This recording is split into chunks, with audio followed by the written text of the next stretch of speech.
Short hand के lesson number 1 में आज हम देखेंगे शॉर्ट हैंड का कुछ बेसिक। हर लैंग्वेज में उसके एक अल्फ़ाबेट्स होते हैं। उन अल्फ़ाबेट से हम एक वर्ड फॉर्म करते हैं, एक वर्ड डिज़ाइन करते हैं और ग्रुप ऑफ वर्ड्स को कंबाइन करके एक सेंटेंस फॉर्मेशन करते हैं। तो जब जाकर एक लैंग्वेज में मीनिंगफुल सेंटेंस या तो फिर मीनिंगफुल वर्ड होता है।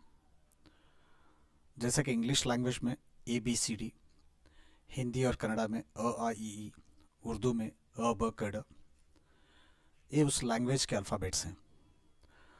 तो जब भी अगर उस अल्फ़ाबेट को हमें एक्सप्लेन करना है, जब भी हम उस अल्फ़ाबेट को ग्रुप ऑफ अल्फ़ाबेट्स को जमा कंबाइन करेंगे तो एक वर्ड बन जाएगा और ग्रुप ऑफ वर्ड्स वो एक सेंटेंस बन जाएगा।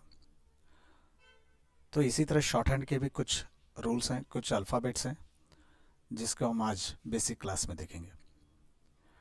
शॉर्ट हैंड जब भी आपको सीखना है तो उसके बेसिक अल्फ़ाबेट्स को पहले सीखना ज़रूरी है। तो शॉर्ट हैंड के जो स्ट्रोक्स आते हैं, जो अल्फ़ाबेट्स आते हैं, वो 2 सेक्शन में डिवाइड हैं। एक स्ट्रोक होता है, दूसरा कर्व्स होता है। तो इस स्ट्रोक और कर्व्स के बारे में नेक्स्ट क्लास में डिटेल में मैं आपको एक्सप्लेन करूँगा। पूरा शॉर्ट हैंड एक सर्कल में कंप्लीट हो जाता है।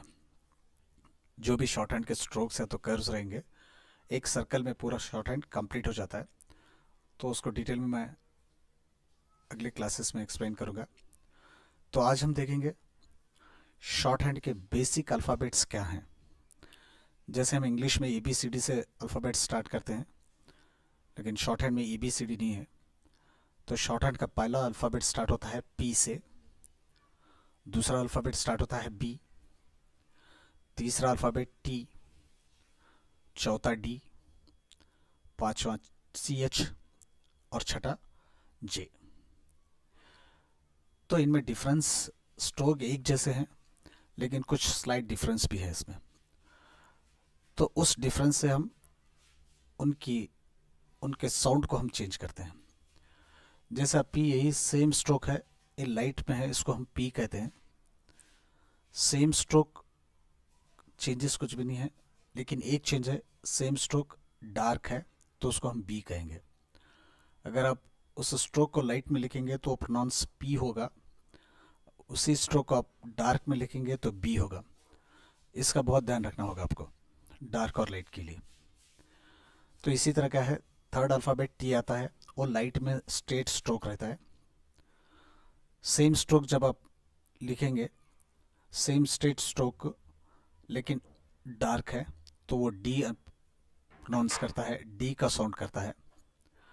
इसी तरह CH एक स्ट्रोक है जो लाइट में है, इसको हम CH कहेंगे, इस तरह के डायरेक्शन के स्ट्रोक को। अगर वही स्ट्रोक आप अगर डार्क में लिखेंगे तो वो J होगा।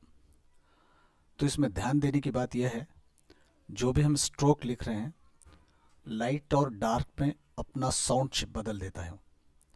इसलिए इसको लिखते वक्त बहुत ध्यान से लिखना चाहिए। तो ये बेसिक अल्फ़ाबेट्स हैं शॉर्ट हैंड के। तो अब मैं एक एग्जांपल के लिए आपको लिख कर दिखाता हूँ। अगर हमें P लिखना है तो फिर इसको हम डायरेक्शन ऐसे देंगे और लाइट में लिखेंगे, ये हमारा P बन गया। इसी तरह अगर मुझे B लिखना है तो सेम स्ट्रोक सेम डायरेक्शन, लेकिन इसको डार्क में लिखना है। अगर हम डार्क में इसको लिख रहे हैं तो ये B बन जाएगा। इसी तरह अगर T लिखना है तो एक स्ट्रेट स्ट्रोक रहेगा, लेकिन वो लाइट में रहेगा, तो इसको हम T कहते हैं। स्ट्रेट स्ट्रोक जो लाइट में है उसको हम T कहते हैं। अगर सेम स्ट्रोक डार्क में रहा तो उसको हम D कहेंगे। तो इसी तरह CH के लिए लाइट में लेंगे हम, CH के लिए स्ट्रोक लिखना है तो उसको बहुत लाइट में लेंगे। तो नेक्स्ट उसी स्ट्रोक को अगर डार्क में लिखेंगे हम, सेम स्ट्रोक सेम डायरेक्शन लेकिन डार्क रहा, तो फिर वो J बन जाएगा, CH J। तो ये बेसिक अल्फ़ाबेट्स हैं ये बहुत इंपॉर्टेंट अल्फ़ाबेट्स हैं, इसको आप बहुत ज़्यादा प्रैक्टिस करना है। अगर आप स्ट्रोक्स में थोड़ा भी कोर्स आ गया तो फिर वो मीनिंग दूसरा देगा। इसलिए स्ट्रोक जो भी है वो बहुत स्ट्रेट और क्लियर होना चाहिए। तो इसको मैक्सिमम प्रैक्टिस कीजिए, P B, P B, P B, ऐसे जितना आप प्रैक्टिस करेंगे उतना ही इसमें परफेक्टनेस रहेगा। तो कुछ कमेंट करना है इस क्लास के बारे में, कुछ लिखना है, कमेंट करना है, तो ज़रूर कमेंट कीजिए। आपके कमेंट से हमें और डिटेल में आपको बताने में इजी होगा।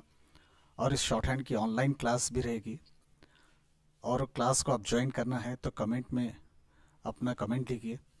तो डेफिनेटली आपको ऑनलाइन से और भी आप जो भी प्रैक्टिस करेंगे उस लेसन को आप दिखा सकते हैं, उसे कंफर्म कर सकते हैं कि आप लिखा हुआ स्ट्रोक कहाँ तक सही है और सही लिख रहे हैं या नहीं। तो उसके लिए आपको आइडिया ज़रूर मिलेगा। तो ऑनलाइन क्लास के लिए अगर आपको चाहिए तो फिर उसके लिए कमेंट कीजिए। तो इस लेसन के बारे में जो भी आपके ओपिनियंस हैं उस ओपिनियंस को बताइए। Thank you for being with us. Thank you.